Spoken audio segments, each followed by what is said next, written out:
भविष्य वक्ताओं ने भविष्यवाणी कर कहा है कि 20वीं सदी में एक ऐसी महामारी फैलेगी जिसमें बहुत सारे लोग बेमौत मारे जाएंगे। जग जाहिर है कि कोरोना वायरस ने चीन से निकलकर पूरे विश्व पर मौत का कहर बरपा रखा है। WHO के मुताबिक अभी तक 45,693 मौतें और 9,03,06 व्यक्ति इस जानलेवा बीमारी के शिकार हो चुके हैं। लेकिन दोस्तों, ऐसे में राहत भरी खबर ये है कि इन भविष्य वक्ताओं ने ही मौत से बचने के लिए सटीक रास्ते बताए हैं। तो चलिए देर न करते हुए खंगालते हैं इन भविष्य वक्ताओं की भविष्यवाणियां। जय गुरुदेव पंथ के संस्थापक संत तुलसीदास जी की भविष्यवाणी। वह अपनी पुस्तक जय गुरुदेव की अमर वाणी के पृष्ठ 22 पर लिखते हैं, भविष्य में बीमारियों के बम फेंके जाएंगे, बीमारियों से लोग बेमौत मरेंगे। इस प्रकार की शुरुआत चीन करेगा। चीन अमेरिका के बड़े बड़े शहरों को नष्ट कर देगा, वहां भी लोग बेमौत मरेंगे। अमेरिका, चीन तथा रूस और चीन में आपसी युद्ध होगा। चीन में भी भारी संख्या में लोग मरेंगे। चीन की बची आबादी को भारत शरण देगा। आगे चलकर गृह युद्ध छिड़ जाएगा, तब जान बचाना मुश्किल हो जाएगा। अन्न और दवाइयों की कमी पड़ जाएगी। मेरी बातों को आप हंसी मजाक मानते हैं तो मैं आत्म कल्याण का काम करता हूँ। आप मेरी बातों को अभी न माने, जब सामने आएगी तब मानना। फिर आगे पृष्ठ 31 पर लिखते हैं, बाबा जय गुरुदेव की घोषणा सन 1972 में। आगे विश्व युद्ध होने पर भारी नुकसान होगा, लाशें पड़ी रहेंगी, उठाने वाले नहीं मिलेंगे। चीन, पाकिस्तान, अमेरिका आदि मुल्कों से विषैले बम फेंके जाएंगे। अधिकांश बम भारत की धरती पर उतार लिए जाएंगे। कीटाणु बम फेंके जाने पर बेगुनाह इंसान, जानवर, पक्षी आदि सब मरने लगेंगे। तो भारत का एक फकीर ऐसी जबरदस्त उल्टी आंधी चलाएगा कि उसमें हाथी भी उड़ता नजर आएगा। तेज हवाएं सभी कीड़ों को उड़ाकर वहां से ले जाएंगी। जहां से बम फेंके गए होंगे वहां फिर उस मुल्क के लोगों का सफाया हो जाएगा। दोस्तों, यहाँ पर इस भविष्यवाणी में जय गुरुदेव जी ने एक फकीर के बारे में भविष्यवाणी की है। उन्होंने कहा है कि एक ऐसा भारत का फकीर, एक ऐसा संत उल्टी आंधी चलाएगा जिसमें तेज हवाएं बहेंगी। जितने भी बम फेंके जाएंगे वह सारे उनकी धरती पर चले जाएंगे और वहां के लोगों का सफाया हो जाएगा। तो दोस्तों, देखना यह है कि वास्तव में वह फकीर कौन है। संत तुलसीदास जी ने इसी पुस्तक के पृष्ठ 59 पर 1971 में भविष्यवाणी करते हुए कहा था कि वह महापुरुष जो भारत को विश्व विजेता और विश्व गुरु बनाएगा, जिसकी एक भाषा होगी और एक झंडा होगा, वह भारत के एक छोटे से गांव में जन्म ले चुका है। संत रविदास, 16वीं सदी के विख्यात व चमत्कारी संत रविदास। दोस्तों, संत रविदास जी की भविष्यवाणियों से तो ऐसा प्रतीत होता है कि मानो संत रविदास जी ने 16वीं सदी में ही इस कोहराम के बारे में जान लिया था। उन्होंने इटली के बारे में बिल्कुल सटीक भविष्यवाणी करते हुए कहा है कि इटली में आने वाले समय में कोहराम मचेगा। दोस्तों, आपको बता दें कि इटली में कोरोना ने मौत का एक ऐसा तांडव मचाया है कि 13,000 से ज्यादा लोग मर चुके हैं और 1,10,000 से ज्यादा लोग संक्रमित हैं। संत रविदास जी लिखते हैं, भारत में अवतारी होगा जो अति विस्मयकारी होगा, ज्ञानी और विज्ञानी होगा, वो अद्भुत सेनानी होगा। जीते जी कई बार मरेगा, छद्म वेश में जो विचरेगा। देश बचाने के लिए होगा एक आह्वान, युग परिवर्तन के लिए चले प्रबल तूफान। तीनों ओर से होगा हमला, देश के अंदर द्रोही घपला। सभी तरफ कोहराम मचेगा, कैसे हिंदुस्तान बचेगा। नेता, मंत्री और अधिकारी, जान बचाना होगा भारी। छोड़ सब मैदान भागेंगे, सब अपने अपने घर दुबकेंगे। जिन जिन भारत मात सताई, जिसने इसकी करी लुटाई, ढूंढ ढूंढ कर बदला लेगा, सब हिसाब चुकता कर देगा। चीन अरब की धुरी बनेगी, विध्वंसक ताकत उभरेगी। सभी तरफ संगीन लड़ाई, घाटे में होंगे ईसाई। इटली में कोहराम मचेगा। जी हाँ, जहाँ पर 13,000 से ज्यादा लोग मर चुके हों, उसे कोहराम कहना गलत नहीं होगा। इससे बड़ी क्या त्रासदी हो सकती है। लंदन सागर में डूबेगा। जो तीसरा प्रलयंकारी, जो होगा भारी सहारी।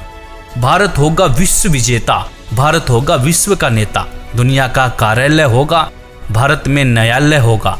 तब सतयुग दर्शन आएगा, संत राज सुख बरसाएगा। सहस्त्र वर्ष तक सतयुग लागे, विश्व गुरु बन भारत जागे। जैसे कि तुलसीदास जी ने एक फकीर, एक संत के बारे में भविष्यवाणी की थी, उसी संत के बारे में भविष्यवाणी यहाँ पर रविदास जी भी कर रहे हैं। कह रहे हैं कि तब सतयुग दर्शन आएगा, संत राज सुख बरसाएगा, सहस्र वर्ष तक सतयुग लागे, विश्व गुरु मन भारत जागे। जैसा कि आपने पढ़ा कि दुनिया का कार्यालय होगा, भारत में न्यायालय होगा। तो न्यायालय से तात्पर्य है ICJ, मतलब इंटरनेशनल कोर्ट ऑफ जस्टिस, जो कि वर्तमान में अमेरिका में है, वह भारत में चला आएगा। तब भारत सभी देशों का प्रतिनिधित्व करेगा और भारत विश्व विजेता और विश्व गुरु बनकर उभरेगा। दोस्तों, यह विश्व विजेता और विश्व गुरु की बात सिर्फ संत रविदास जी नहीं कह रहे, बल्कि दुनिया के बड़े बड़े भविष्यवक्ताओं ने भी इस बात का समर्थन किया है। जैसे कि फ्रांस के नास्ट्रेडमस, न्यू जर्सी की फ्लोरेंस, इंग्लैंड के किरोने, वेजिलेटिन ने, अमेरिका के जिन डिक्सन व एंडरसन ने, हंगरी के बोरिस्का ने, फ्रांस के डॉक्टर जूल वर्न ने, इजराइल जैसे महान राष्ट्र के प्रो हरार ने तथा नॉर्वे के आनंदचार्य आदि की भविष्यवाणियां भी इस बात का समर्थन करती है कि भारत के एक छोटे गांव से उत्पन्न एक महान संत के द्वारा भारत विश्व विजेता बन जाएगा। भगवान कृष्ण भक्त सूरदास जी की भविष्यवाणी। 1540 ईस्वी में जन्मे सूरदास जी ने आज के समय की परिस्थितियों के बारे में भविष्यवाणी की है। बताया है कि इस महामारी से कैसे बचा जा सकता है। वर्तमान समय के लिए सूरदास जी की भविष्यवाणी। सूरदास जी लिखते हैं, रे मन धीरज क्यों न धरे, संवत 2000 के ऊपर ऐसा जोग परे, पूरब पश्चिम उत्तर दक्षिण 34 काल फिरे, अकाल मृत्यु जग माही व्यापे, प्रजा बहुत मरे। स्वर्ण फूल वन पृथ्वी फूले, धर्म की बेल बढ़े, सहस्र वर्ष लगी सतयुग व्यापे, सुख की दया फिरे। काल जाल से वही बचेगा जो गुरु का ध्यान धरे, सूरदास जी हरि की लीला ठारे नहीं टरे।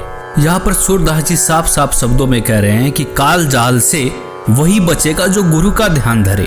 तो दोस्तों, सूरदास जी यहाँ पर विज्ञान को भी चुनौती दे रहे हैं। वैज्ञानिक पावर से नहीं, आध्यात्मिक शक्ति से बचाव हो सकता है। तो कहा भी जाता है कि भगवान से विज्ञान है, विज्ञान से भगवान नहीं है। भविष्यवाणियां देखने के बाद अब बारी आती है कि इस गंभीर समस्या से, मौत जैसे काल से कैसे बचा जा सके। यहाँ पर सूरदास जी कहते हैं कि जो गुरु की शरण में जाकर भक्ति करेगा, काल जाल से बच सकता है। तो इस भविष्यवाणी की सच्चाई को परखने के लिए हमने भारत के प्रसिद्ध गुरुओं की विचारधारा को खोजना शुरू किया तो पाया कि लगभग सभी बड़े बड़े तिलकधारी, कथावाचक, मंडलेश्वर व महामंडलेश्वर, धर्म की रक्षा करने वाले धर्म गुरु अपने भगवानों से विश्वास खोए हुए वैज्ञानिक टिप्स देते हुए नजर आए। किसी धर्म गुरु को अपने इष्ट देव पर भरोसा ही नहीं देखने को मिला। लेकिन ऐसे में हमें संत रामपाल जी की विचारधारा मिली। उन्होंने अपने प्रभु के प्रति विश्वास से लबालब वेदों के प्रमाण दिखाए और कहा कि यदि आप किसी भी बीमारी या मौत से बचना चाहते हैं तो परमेश्वर की शास्त्र अनुकूल साधना करें। परमेश्वर आपकी मृत्यु क्या, आपकी आयु को 100 वर्ष तक बढ़ा सकता है। वेद बता रहे हैं कि वो अगर दूसरे लोक में भी चला गया हो, प्राण छोड़ गया हो, मर गया हो, या कति मृत्यु को निकट हो, उसके जीवन शेष ना रहे हो, उसको भी मैं 100 वर्ष जीवित करके और उसको रोग मुक्त करके 100 वर्ष की आयु प्रदान कर दूं। ये भगवान के गुणों में लिखा है। आप कैसा भी रोग हो, परमात्मा से बड़ा कोई वैद्य नहीं है। परमात्मा ने इस मिट्टी के शरीर को चला रखा है। उसको इसको ठीक करने में क्या देर लगेगी? 1 सेकंड का काम है। फ्रिक्शन ऑफ सेकंड में ये स्वस्थ कर सकता है। और ये जो हमारा विरोध किया करते, हम समाचार पत्रों में लिखते थे कि उसको ऐसे ठीक हो गया, उसको ऐसे ठीक हो गया, तो ये उत्तर देते थे अज्ञानी कि हमारा करके दिखाओ। तुम किकर का लटका तार बांध रहे थारा क्यों करो? कनेक्शन दो इस परमात्मा का ना हो तो फिर हमें बताओ। विनम्र होकर के विधिवत साधना करो परमेश्वर की। जो भगवान के गुणों में लिखा वो नहीं मिलेंगे तो फिर अब साधना करने का लाभ क्या? तो पुण्यात्माओं, यहाँ ना जाने बिना गिनती के इतने दुख दूर हुए, कैंसर तक और ब्रेन ट्यूमर तक, जिनके ऑपरेशन निर्धारित कर दिए गए थे और कोई गारंटी नहीं। डॉक्टर बताते थे कि इस ऑपरेशन का कोई सफलता का कोई गारंटी नहीं है और ये पीड़ा कुछ समय के लिए बंद हो सकती है। ऐसे यहाँ बगैर किसी ऑपरेशन के परमात्मा की कृपा से, भगवान की रजा से, उस प्रभु की शक्ति से दूर हो गए, वो ठीक हो गए, वो रोग नष्ट होगा। इसी का प्रमाण आपको ऋग्वेद दे रहा है कि परमात्मा पूर्ण ब्रह्म पूर्ण परमात्मा की साधना करने वाले की भगवान उसकी मृत्यु भी आ गई हो, उसके सांस भी शेष ना रह रहे और वो मर भी गया हो, उसको भी जीवित कर सकता है। ये देखिएगा ऋग्वेद, ये देखिए नीचे ऋग्वेद भाष्यम और दशम मंडलम, और यहाँ देखिएगा 161 नंबर सूक्त है, जिसको अब यहाँ इसके 2 नंबर, ये संस्कृत है, 2 नंबर मंत्र की। इसमें क्या अनुवाद किया है, इस संस्कृत का अनुवाद इन्होंने किया है, यदि रोगी की अक्षीण आयु हो गई हो, यदि वह इस